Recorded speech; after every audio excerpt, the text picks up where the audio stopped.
Yeah, we missed out on some of those heavier totals, but that also means we missed out on some of those stronger thunderstorms. You'll notice quite the difference between West Michigan and off to our west in Illinois near Chicago. Some of those radar estimates and confirmed reports coming in well over 5 inches. And keep in mind, a lot of that damage could have been caused by a microburst. That's a really sudden downburst of rain and wind, which can cause damage similar to what tornadoes would produce.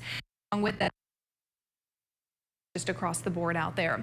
Here in West Michigan, again, we're missing out on a lot of that rain. We continue to see drought conditions across most of our counties, but we do have more chances for those showers and thunderstorms to arrive today. That stationary front draped across our region, increasing that cloud cover over the last few hours here. And there's really just two areas that we continue to watch for showers and thunderstorms. The first of which is really over Berrien County, some decent downpours coming along I-94. And then to the north, we continue to see just a few sprinkles in northern Newaygo County. This one cell again off to our southwest here, producing a decent amount of lightning, but expected to stay sub-severe. And that'll be the case for much of our day today. We continue to track that risk off to our west. There's a slight risk in northern Illinois and southern Wisconsin, surrounded by that marginal risk, a level 1 and 2 out of 5. We could get clipped by this. We'll get that next update at 12:30, but otherwise things looking okay for us. Temperatures this afternoon hovering near about that 80-degree mark. We have a fairly strong southeast to east wind, which oftentimes does keep us cooler than initially expected.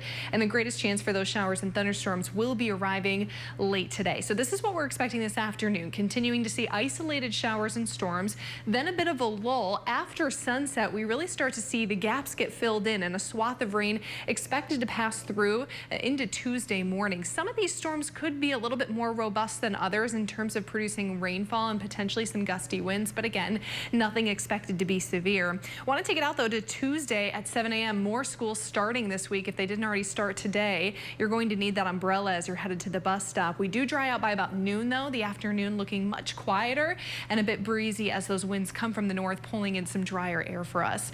So how much rain are we talking? The lakeshore actually looks to be the target for this go around. That's the area that we'll watch for pockets of a ½ inch or even more. The further inland you go though, you'll start to notice these pops of lighter blue, which puts us right around a 1/10 to 1/4 of an inch. So if we do see that wide swath develop, a lot of us seeing right around 1/4 of an inch, but again, locally higher totals will certainly be possible.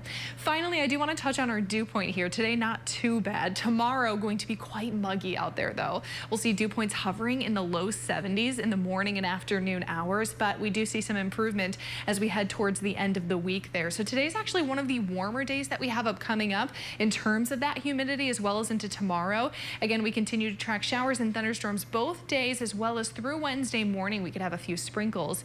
It's a gorgeous end to our week. We'll feel a lot better with low temperatures falling into those 50s again. A few isolated showers possible this weekend, and then early next week or that last week of August, your high temperatures falling back into the 70s.